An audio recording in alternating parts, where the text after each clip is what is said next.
Assalamualaikum warahmatullahi wabarakatuh. Perkenalkan saya Ulkiasari SPD, calon guru penggerak angkatan 8 dari SDN Tabukan Raya, Kecamatan Tabukan, Kabupaten Barito Kuala, Provinsi Kalimantan Selatan. Kali ini saya akan menyampaikan video tentang demonstrasi kontekstual modul 3.1 pengambilan keputusan sebagai pemimpin pembelajaran sehubungan dengan tugas saya, yaitu demonstrasi kontekstual. Selamat menyaksikan.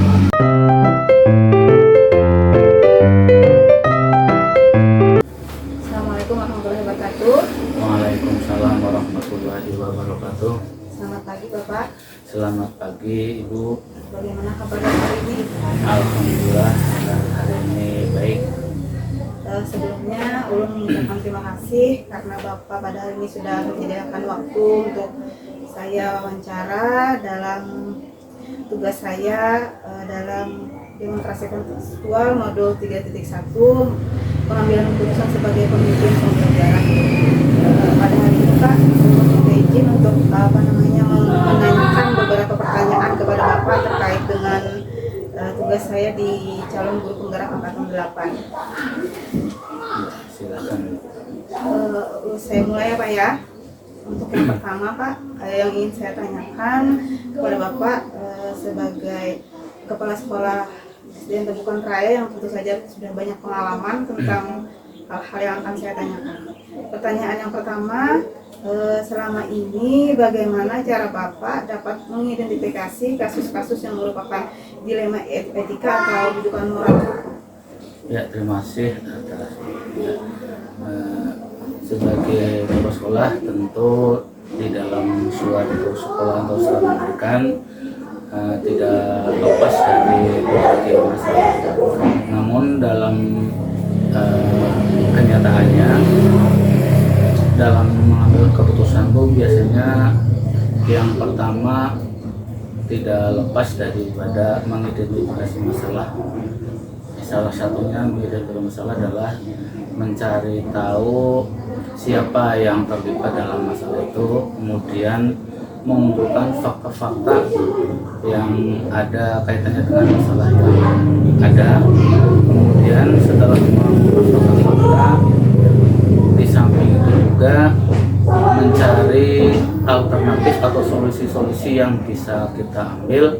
Jadi bukan hanya satu istilahnya itu bukan hanya satu alternatif, tapi kita memikirkan beberapa alternatif yang bisa kita ambil dan nantinya akan kita pilih alternatif mana yang paling minim resiko atau yang paling tidak yang bisa diterima oleh semua pihak.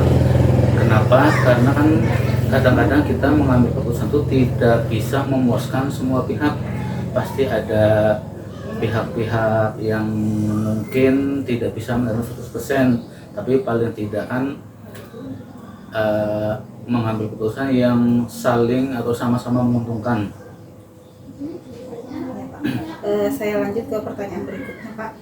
Kemudian selama ini bagaimana Bapak menjalankan pengambilan keputusan di sekolah, terutama untuk kasus-kasus di mana Pak di kasus itu mempunyai kepentingan yang artinya yang sama-sama benar atau sama-sama mengandung nilai kebijakan. Bagaimana langkahnya ketika Bapak menghadapi kasus yang mungkin Bapak harus memilih ini memang kedua-duanya sama-sama benar.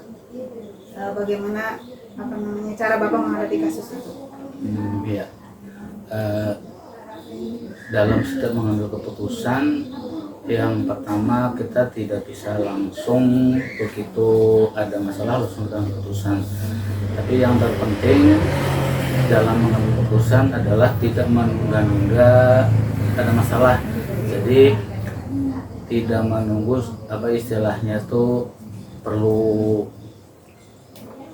istilahnya perlu beberapa hari, tapi kalau bisa lebih cepat lebih baik, tetapi dengan catatan tadi kita harus mengidentifikasi masalah, karena kalau kita larut menyelesaikan masalah nanti akan bisa menimbulkan masalah baru lagi.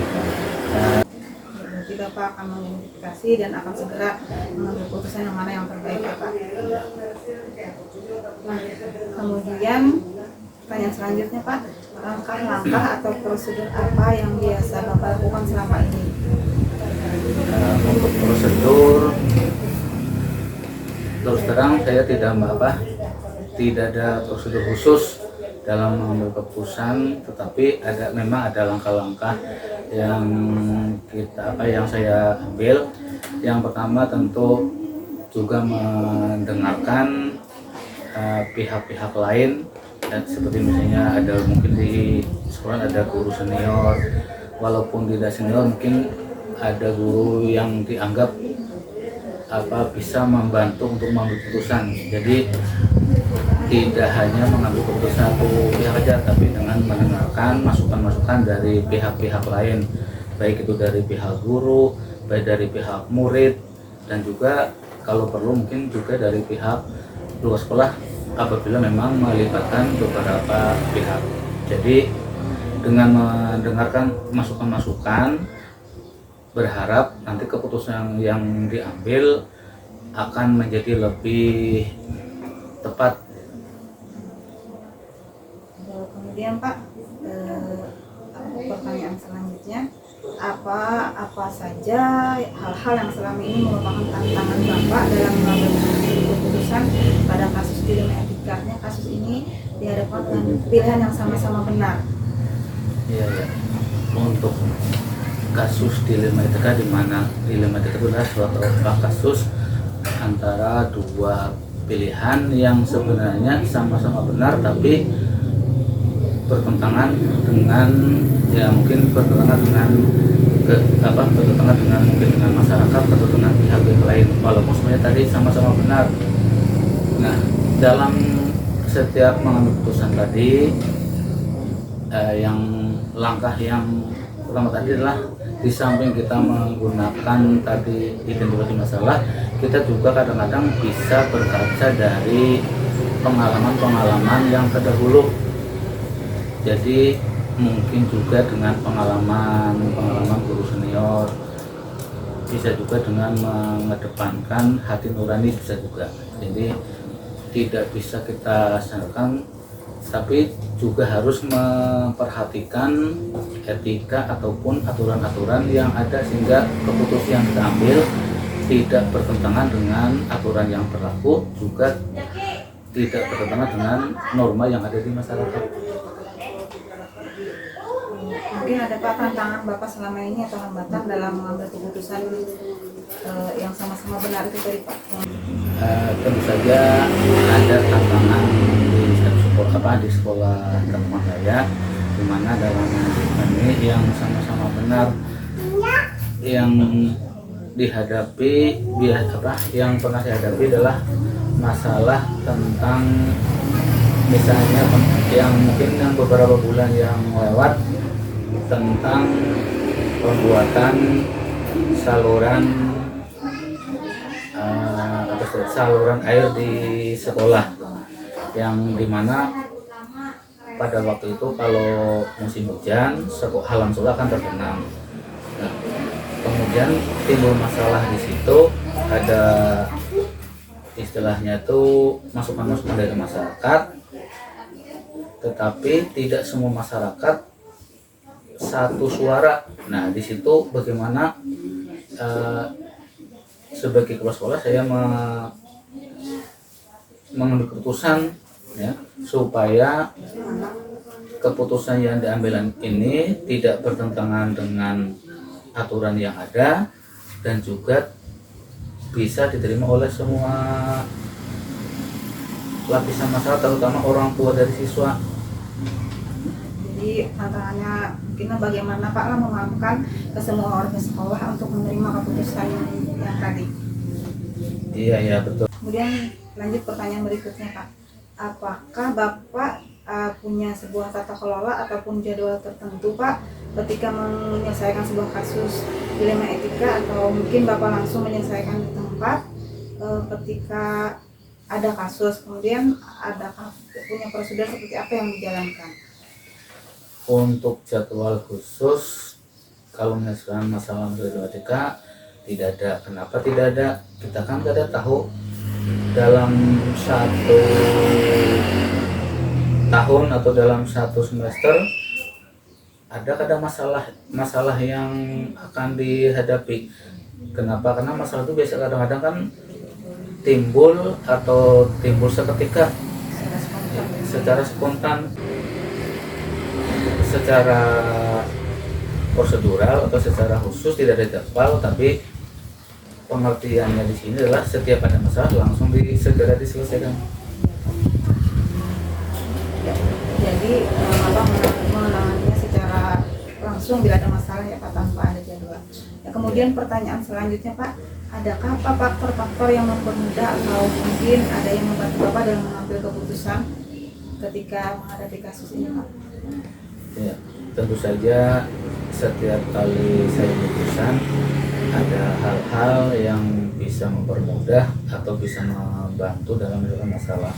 Salah satunya adalah teman-teman sejawat atau kawan-kawan guru di sekolah yang saya berkeyakinan bahwa semuanya sebenarnya bisa menyelesaikan masalah. Yang kedua juga dengan berkaca dari pengalaman-pengalaman yang ada, baik yang dialami pribadi ataupun dengan melihat masalah-masalah yang pernah dilihat ataupun dirasakan di luar. Jadi dengan begitu bisa menjadi salah satu pandangan ataupun sebagai pedoman untuk perbandingan lah untuk menyelesaikan masalah. Karena kadang-kadang kan masalah yang sama di suatu tempat tidak bisa juga kita samakan dengan masalah yang ada di tempat lain. Ya, kemudian Pak, mungkin ini pertanyaan yang terakhir dari saya Pak. Pada sesi diskusi kita pada hari ini Pak, pembelajaran apa yang kira-kira dapat dipetik dari pengalaman Bapak menjadi kepala sekolah dan mengambil keputusan? Ya, setelah ada kegiatan belajar ini, terus terang aja bagi saya ini adalah suatu hal yang baru, istilahnya tahu apa itu dilema etika dan dilema moral. Walaupun sebenarnya mulai dulu sudah ada, cuma kita kada tahu istilahnya tuh. Jadi dengan adanya pertanyaan-pertanyaan yang disampaikan oleh ibu calon guru penggerak di sini, jadi menambah wawasan saya dari pihak sekolah dan guru sekolah. Ternyata ada istilah-istilah ataupun masalah-masalah yang bisa kita dapatkan dan juga menjadi referensi ataupun pedoman untuk melaksanakan tugas-tugas yang akan datang. Terima kasih Bapak. Semoga dengan pengalaman Bapak yang sudah Bapak ceritakan dengan saya tadi, saya bisa mengambil pembelajaran nantinya. Saya sekali lagi saya ucapkan terima kasih atas waktu Bapak. Waalaikumsalam warahmatullahi wabarakatuh. Assalamualaikum warahmatullahi wabarakatuh. Selamat siang Bapak. Ya. Bagaimana kabar Bapak hari ini? Ya, baik. Saya mengucapkan banyak terima kasih karena pada hari ini Bapak bersedia meluangkan waktu untuk saya wawancarai terkait dengan tugas saya pada modul 1 pengambilan keputusan sebagai pemimpin pembelajaran. Pada hari ini saya ingin menanyakan beberapa pertanyaan kepada Bapak terkait pengalaman Bapak selama ini sebagai kepala sekolah di SDN Karangmakmur. Baik Pak, bisa dimulai Pak ya? Ya. Saya akan menanyakan pertanyaan yang pertama pada Bapak. Selama ini bagaimana cara Bapak dalam mengidentifikasi kasus-kasus yang merupakan membedakan, maksudnya Pak, bagaimana apakah kasus itu merupakan dilema etika ataupun rujukan moral Pak? Tentunya jika kita menghadapi kasus yang kita lihat itu pasti ada dua kepentingan ya Bu. Nah, dua hal yang kita harus memilih dari salah satu. Nah, jika dua hal itu nama sama-sama bagusnya dan sama-sama baiknya, itu pasti masuknya ke dilema etika. Nah, dan itu sulit karena sama-sama baik dan harus kita ambil keputusan salah satunya yang terbaik. Nah, hal itu mungkin saya kira untuk mengidentifikasi apakah kasus yang saya hadapi itu termasuk dalam kasus dilema etika atau rujukan moral. Nah, kemudian kasus dilema etika itu merupakan pilihan yang sangat sulit, makanya disebut dilema. Nah, ada dua pilihan. Nah, mungkin itu Bu, pilihan dari saya mungkin. Kemudian Pak, pertanyaan berikutnya, selama ini bagaimana Bapak mengambil keputusan di sekolah Bapak, terutama untuk kasus-kasus di mana ada dua kepentingan yang sama-sama benar atau sama-sama mengandung nilai kebijakan?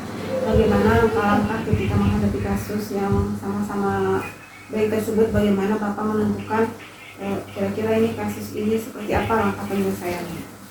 Langkah pertama yang kita ambil tentunya sebagai satu organisasi di mana di situ banyak dewan guru yang semuanya mungkin memiliki pemikiran yang berbeda dan mempunyai mungkin jalan solusi yang terbaik. Dari kedua permasalahan tersebut, saya yakin pasti ada salah satu persoalan yang harus secepatnya diambil, dan salah satu juga persoalan itu harus diselesaikan dengan segala risikonya. Dengan mengambil keputusan yang telah ada, kemudian dengan melibatkan semua lingkungan sekolah, guru-guru sekolah, saya yakin walaupun ke depan nanti ada permasalahan lagi, itu akan dihadapi juga oleh semua dewan guru tadi, karena mereka sudah bersepakat mengambil satu keputusan yang kebijakan yang menurut mereka itu yang terbaik, ya, dan tidak mengesampingkan persoalan yang satunya. Nah, jadi persoalan yang satunya tadi ya tetap kita pikirkan juga ke depannya supaya secepatnya dicari solusinya. Jadi Bapak dalam mengambil keputusan itu tentu saja perlu masukan atau pertimbangan Bukan dari perlu lagi guru, ya? tetapi harus, ya, walaupun sebagai seorang pemimpin dalam satu organisasi ini sebagai kepala sekolah, artinya itu berhak mengambil kebijakan, tapi setidaknya itu wajib, menurut saya itu wajib. Sebelum mengambil keputusan itu harus koordinasi dulu dengan semua teman-teman sejawat lah, artinya guru-guru semua yang ada di sini. Nah, kemudian pertanyaan yang selanjutnya Pak, langkah-langkah atau prosedur apa yang bisa Anda lakukan selama ini dalam mengambil keputusan? Yang pertama, langkah-langkah yang kita anggap yang terbaik lah, yang terbaik.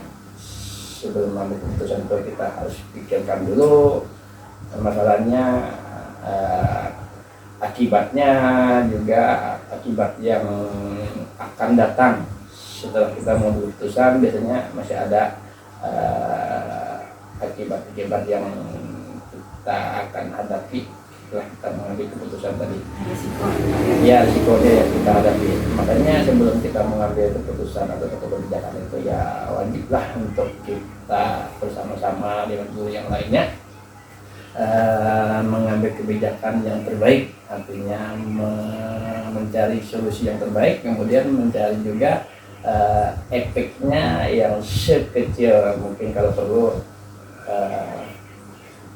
kalau perlu tidak ada lagi lah efek ke depannya setelah kita mengambil keputusan tadi, walaupun keputusan itu sama-sama pentingnya. Yang penting kan yang terbaik lah untuk semua lingkungan sekolah. Mungkin. Jadi bisa saya melihat Bapak mengambil keputusan berbasis kebermanfaatan atau berbasis hasil akhir, ya Pak? Iya, kira-kira gitu. Nah, kemudian Pak, Untuk pertanyaan selanjutnya saya lanjutkan ya Pak. Hal-hal apa saja yang selama ini merupakan tantangan Bapak dalam mengambil keputusan pada kasus-kasus di Lima Etika Pak? Setiap pengambilan keputusan itu pasti ada tantangan, ada hambatan, itu wajar lah, yang namanya manusia, lain kepala, lain pemikiran, lain pendapat. Nah, jadi itulah pentingnya kita berorganisasi. Di situ ada ketua, ada bendahara, ada sekretaris, ada anggota. Nah, di samping itu, walau bagaimanapun juga keputusan akhir itu ada di tangan ketua atau kepala sekolah misalnya. Walaupun semua pemikiran itu berbeda-beda, tapi harus ada keputusan akhir dalam mengambil kebijakan. Nah, di samping itu juga untuk lingkungan mungkin sangat membantu lingkungan sekolah, misalnya dari penghuni di sekitar lingkungan sekolah, masyarakat sekitar. Tidak salahnya juga kita minta pendapat, minta masukan supaya ada supaya ada kerjasama yang baik lah antara guru-guru, kepala sekolah dengan masyarakat. Nah, jadi kan itu kita bisa mempertimbangkan lagi hal-hal mana yang sebaiknya kita ambil supaya ke depan nanti tidak timbul permasalahan baru. Dengan berkolaborasi ya Pak Ya, berkolaborasi dengan masyarakat tempat lah, dengan wali murid lah misalnya, atau komite, itu wajib itu. Harus. Kemudian Pak, apakah dalam mengambil sebuah keputusan Bapak punya tata kelola atau mungkin jadwal tertentu dalam menyelesaikan sebuah kasus Lima Etika, atau Bapak langsung menyelesaikannya di tempat? Kemudian prosedur atau bentuk seperti apa yang Bapak jalankan? Tergantung permasalahannya Bu, tergantung permasalahannya. Kalau permasalahannya itu memang harus secepatnya diselesaikan, ya sebagai pemimpin atau sebagai kepala sekolah, ya lebih baik mengambil keputusan secepat mungkin. Yang jelas keputusan tersebut itu tidak melenceng lah, atau tidak lepas dari rel-rel atau dari aturan-aturan yang sudah ditentukan mungkin. Jadi walaupun keputusan itu secepatnya kita ambil karena itu memerlukan permasalahan itu memang harus cepat diselesaikan, tapi kita tetap juga berpegang kepada hukum atau aturan-aturan yang sudah ada. Bapak menyelesaikannya secara langsung ya Pak ya, tidak punya jadwal, tergantung dengan permasalahannya mungkin Pak ya. Tidak juga tergantung permasalahannya lah. Kemudian Pak, yang selanjutnya, adakah faktor-faktor yang mempermudah atau membantu Bapak dalam mengambil keputusan? Atau mungkin siapalah yang menjadi yang mempermudah Bapak dalam mengambil sebuah keputusan? Tentunya itu kembali lagi ke hubungan harmonis lah antara perlunya hubungan harmonis antara kepala sekolah dengan semua dewan guru. Dengan adanya hubungan harmonis tersebut, maka seorang kepala sekolah itu akan lebih mudah mengambil kebijakan, meminta pendapat dengan guru yang lainnya, apalagi dewan guru yang kita anggap sudah senior, mempunyai banyak pengalaman, dan mempunyai banyak ide-ide atau demikianlah. Artinya pengalaman itu tidak kalah pentingnya. Nah, dari itu kita bisa menggali dengan teman-teman sejawat kita yang sudah memiliki masa kerja yang lama itu. Pengalaman sangat penting sekali. Jadi kita harus selalu berkoordinasi dengan guru-guru lainnya, apalagi guru-guru senior. Kemudian selanjutnya Pak, ini mungkin pertanyaan terakhir yang ingin saya tanyakan kepada Bapak ya.